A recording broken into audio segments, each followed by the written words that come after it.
TDP కూటమి ఉమ్మడి మేనిఫెస్టోలో బీజేపీకి అంతగా భాగస్వామ్యం లేదా? బీజేపీతో సంప్రదించకుండానే సంక్షేమ పథకాలను ప్రకటించారా?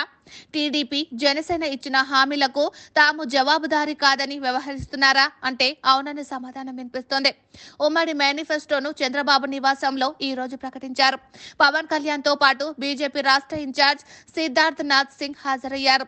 అయితే ఈ మేనిఫెస్టో ప్రకటన సమయంలో సిద్ధార్థ్ నాథ్ సింగ్ అంటిముట్టనట్టుగా వ్యవహరించారు. ఇది మరిన్ని అనుమానాలను పెంచింది. ఈ మేనిఫెస్టోతో తమకు ఎలాంటి సంబంధం లేదన్నట్టు సిద్ధార్థ్ నాథ్ సింగ్ వ్యవహరించారు. ప్రస్తుతం కూటమిలో చంద్రబాబు పెద్దన్న పాత్ర పోషిస్తున్నారు.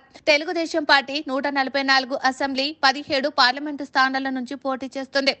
అయితే పొత్తులో సింహభాగం ప్రయోజనాలు టీడీపీకేనని, జనసేన బలమైన మద్దతుదారుగా ఆ పార్టీకి ఉందని, అటువంటప్పుడు ఆ రెండు పార్టీల ప్రయోజనాల కోసం తాము ఎందుకు పాకులాడాలన్నది బీజేపీ నేతల అభిప్రాయం.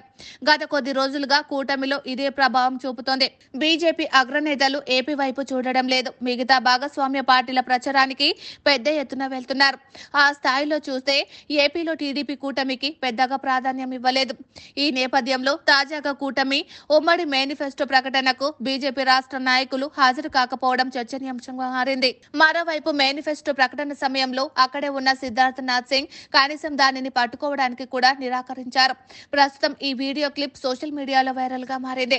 అది కేవలం తెలుగుదేశం, జనసేన ఉమ్మడి మేనిఫెస్టో అన్నట్లుగా బీజేపీ జాతీయ నాయకుడు వ్యవహరించడం హాట్ టాపిక్ గా మారింది. ఈ తరుణంలో రకరకాల విశ్లేషణలు ప్రారంభమయ్యాయి. అసలు ఈ కూటమి మేనిఫెస్టోకు బీజేపీ మద్దతు ఉందా అన్న అనుమానాలు నెలకొన్నాయి.